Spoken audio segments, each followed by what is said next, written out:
ஒரு சம்பவம், சங்கடமான ஒரு சூழ்நிலை, நெருக்கமான ஒரு காரியம், அவமதிக்கப்படுகிற ஒரு சூழ்நிலை என் வாழ்க்கையில் இன்றைக்கு இருக்கலாம். ஆனா அதோட முடியல, அதுக்கப்புறம் இன்னொன்னு நடக்கும். அந்த காரியம் தேவன் நம்முடைய வாழ்க்கையில செய்கிற ஒரு அற்புதமா இருக்க போகிறது. எல்லாரும் வேறு சிந்தியா மாறுவாங்க, எல்லாரும் ஆச்சரியப்படுவாங்க. ஹல்லேலூயா. எத்தனை பேர் விசுவாசிக்கிறீங்க? கர்த்தர் சொல்லுகிறார், இந்த காரியம் நடந்தது உண்மைன்னா இதுக்கு அப்புறம் இன்னொரு காரியம் என்ன செய்யும்?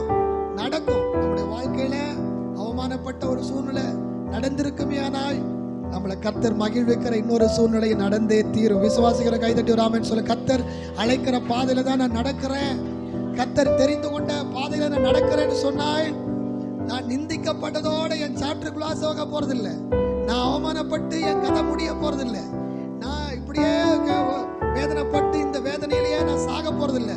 கர்த்தர் அது நடுவில் ஒரு சேதமும் வராமல் என்னை வாழ வைப்பாரு. பாருங்க, எல்லாருடைய சிந்தையும் மாற ஆரம்பிக்கும். கர்த்தரே அந்த அற்புதத்தை செய்வார். கர்த்தரை இயற்கைக்கு அப்பாற்பட்ட ஒரு அதிசயத்தை நம்முடைய வாழ்க்கையில செய்வார். எத்தனை பேர் விசுவாசிக்கிறீங்க? ஆமென்.